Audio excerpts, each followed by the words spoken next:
Every year, billionaires turn up at Davos to discuss philanthropic solutions to the world's problems. But many of these solutions actually help them to increase their wealth. Let's learn about this hypocrisy and see if there's anything we can do to understand it better and even stop it. The World Economic Forum ended last week. Historian Rutger Bregman made a claim that took many attendees by surprise. Let's listen. I hear people talk in the language of participation and justice and equality and transparency. But then, almost no one raises the real issue of tax avoidance, right? And of the rich just not paying their fair share. Wait for a red bead to appear on his forehead. Shut up, you're ruining Davos! 10 years ago, the World Economic Forum asked the question, what must industry do to prevent a broad social backlash? The answer is very simple. Just stop talking about philanthropy.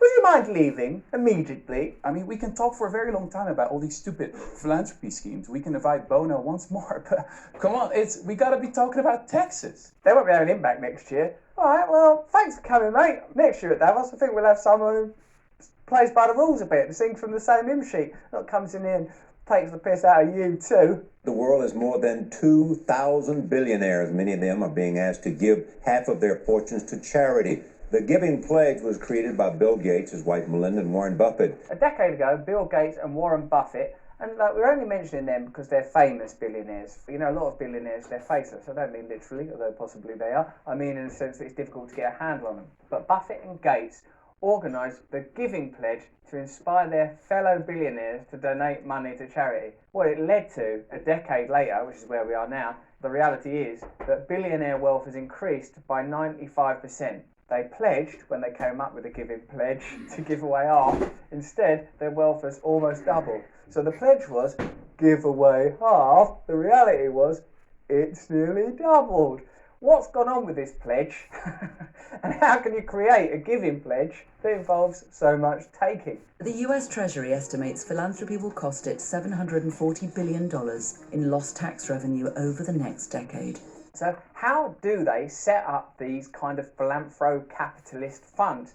How does it work? How do you seem like you're giving when actually you're taking? Well, the fastest growing areas of the giving sector are private foundations and donor-advised funds. So watch out if you hear words like foundation or donor-advised funds. These are often these slippery backdoor channels for appearing like you're donating when actually you're taking or moving capital around in ways that tax can be avoided. There's over 1.2 trillion parked in private foundations and an estimated 120 billion in donor-advised funds. The super rich have created foundations at a rapid pace. From 2003 to 2015, the number of foundations grew by 28%. The amount of assets held in those foundations doubled over that period. Here's some of the rules around these esoteric and bureaucratic terms. DAFs, that's donor advised funds, which I'm going to be calling DAFs from now on. No, it's probably DAFs, isn't it? Donor advised funds have no mandated payout at all. The donor takes a generous tax break when placing funds in the DAF, but the DAF does not legally have to pay out ever. Donors can set up a DAF and pass it on to their grandchildren, who may or may not ever share the money with active charities. So, in a sense, it's like a promise, isn't it? It's just like saying, at some point, unspecified, I might give this money to charity. Meanwhile, there it is, safe in me old DAF. If you ain't a mad fan of the government, say, you might think, I don't want to pay tax either. I don't want to pay loads of half my money or 40% of my money or 30% of my money, whatever bracket you fall in, so it could be spent on bombing the Yemen or doing stuff that I'm not particularly into. But if you as a normal person try tax avoidance, you ain't getting nowhere. You're not going to be able to set up a DAF or a foundation. So in the future, I might give this tax to someone. Meanwhile, I'm getting an extension done. You're not going to get away with it. This is another layer of hypocrisy and a further, augmentation, say, of the distinction between a billionaire class and the rest of us. The Chronicle of Philanthropy calls them a personal charitable savings account. The money, even when it comes in large amounts or mega gifts, doesn't always trickle down to grassroots organisations it's supposed to help. Whenever you hear the phrase trickle down, are you a bit concerned? It never trickles down, does it? What about trickle down economics? It'll trickle down, it'll trickle. Hold on a minute, where's it trickling off to? Oh no, it's gone into Bill Gates' pocket. Hey, I can't help it. It trickled there. Today's super wealthy are richer than ever. with the Berlinda Savings Card. Start, save instead. And they're giving away their billions like never before. Let's drill down on some specific billionaires. We're not saying these billionaires are worse than anyone else. Don't want to bully billionaires, all right? Billionaire bullying is at our all-time high. Facebook founder Mark Zuckerberg promising to give away 99% of his shares of the company to charity. In 2015, him and his missus, Priscilla Chan, wrote and published a letter to their new baby, Max. The letter made a commitment that over the course of their lives, they would donate 99% of their shares in Facebook, at the time valued at $45 billion, to the mission of advancing human potential and promoting equality. Firstly, what are you writing a letter to a baby for anyway about tax? They wrote in an open letter on Facebook that they were creating the Chan-Zuckerberg Initiative. The wording of Zuckerberg's 2015 letter could have been interpreted as meaning he was intended to donate $45 billion to charity. But as the reporter Jesse Eisinger, whose name's too close to the geezer who played him in Social Network, reported at the time, the Chan-Zuckerberg Initiative, through which this was given, is not a not-for-profit charitable foundation, but an LLC, a limited liability company. This legal status has significant practical implications, especially when it comes to tax. As a company, the initiative can do much more than charitable activity. Its legal status gives it the right to invest in other companies and to make political donations. Effectively, the company does not restrict Zuckerberg's decision-making as to what he wants to do with his money. Really, all that happened is some money went from ear to ear. It didn't go anywhere else. Details on the new foundation haven't been released. Let's not bog this down in details. This is an happy occasion. Max is a baby. Max don't want details about our LLC and how ultimately what we're doing is moving the money over there, then there, then there, then there. In fact, Max would probably be quite grateful. Talk about a baby present. So that's Zuckerberg. What he could have written, if he was going to be more accurate, is I'm going to set up a limited liability company, Max, and we're going to move a lot of the assets into that, some of which will be used for commercial purposes. And like, are you still reading this, Max? What do you mean you want to rush? Get to bed! America the Charitable. There are a number of billionaires in this country, but of these, who is the most philanthropic? Now, again, in the spirit of not billionaire bullying, but just billionaire observation, Bill Gates, who the first syllable of his name is the same first syllable of the word billionaire. Coincidence? Bill Gates ranks second for giving since they created their foundation in 1994. He launched his foundation in 94 after the Microsoft antitrust case.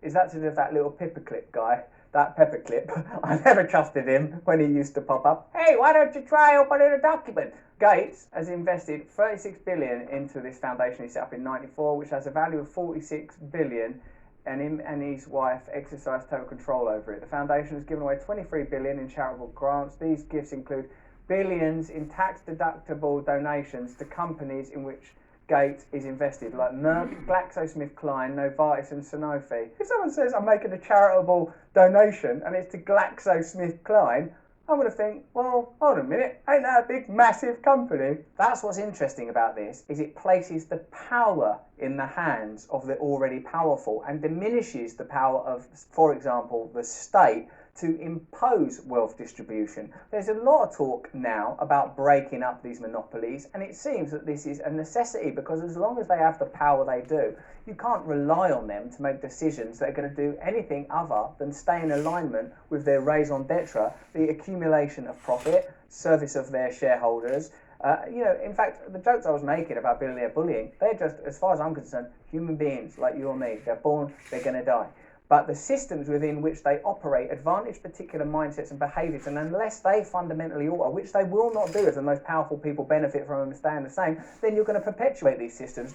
The balance tipped in the year 2000 when the Institute for Policy Studies in the US reported that of the 100 largest economies in the world, 51 were corporations and 49 were national economies. So now we live in a world where even though the nation might be the primary way that you understand geography and you understand politics, from an economic perspective, that is an inaccurate perception. You are literally living in an illusion because 51 of the most powerful economic entities are corporations. What are the implications, therefore, in the kind of laws that we're going to see around economics, taxation? National taxation models are no longer going to be sufficient when 51 of the most powerful economic entities transcend national boundaries, where their interests transcend national interests. So we have to start recognizing now that the logo of a brand like Facebook or Amazon or Microsoft is a kind of flag. They have planted their flag in the territory of the earth, and whether you believe in it or not, you salute to it every time you put your hand in your pocket. You know, after I had given my short speech, the response in the room, from the audience was quite aggressive. And no one really came up to me to say, hey, that was a good speech. So, I went home with a bit of a bad feeling, to be honest. When you look at Davos and who attends it, it's clear to see the balance of world power shifting. CEOs and the heads of recognizable corporations are at least as significant as the political figures that also attend. So we can see at this event how there is collaboration and cooperation, there's another C word for that, is taking place at Davos, and also how the balance of power is shifting. The T word is really the forbidden word in places like Davos. You can talk about anything, about education, about feminism, about climate change, as long as you don't talk about higher taxes on the rich. That can't be a coincidence, can it? It's because, and Adam Curtis is big on this, and if you watch Our Under the Skin with him, you'll see him talk about it, that nations, as yet, do still have the power to control corporations. They can pass anti-monopolisation legislation. They can pass legislature for higher taxation. I ain't talking about taxation on normal bods. Just a quick addition here. That's the power. The state has police power. So that's really the bottom line, whereas corporations don't. They can influence the state massively, but the state has the life and death power to declare war and taxes and so on. But this is a great video. He's acknowledging that to some extent. Let's go on with it. It's a terrific video. It's very, it shows the hypocrisy of these Davos billionaires pretending to be caring about humanity when basically they just want more power and control. Even people that are well off. I'm talking about super powerful corporations. Like, for example, in 2008, when at the stroke of a pen, Barack Obama wrote off through quantitative easing the financial mismanagement and corruption of Wall Street. That was a government that did that. That is the kind of power governments have. It's not they don't have the power, it's that they won't use it. The Gates have already committed to giving 95% of their wealth away. Warren Buffett, 99%. What do they mean by that? Are they actually going to do it? Do you think they're actually going to go, right, I had 100 quid, now I've got a quid. The rest of it I've given away. No, it's going to be this skullduggery, isn't it? We moved the 91 quid there, then we moved Don't it you there, love then it? we moved it back here. I still got it! They say that kind of extreme giving is Lord. needed because the rich have been getting so much richer.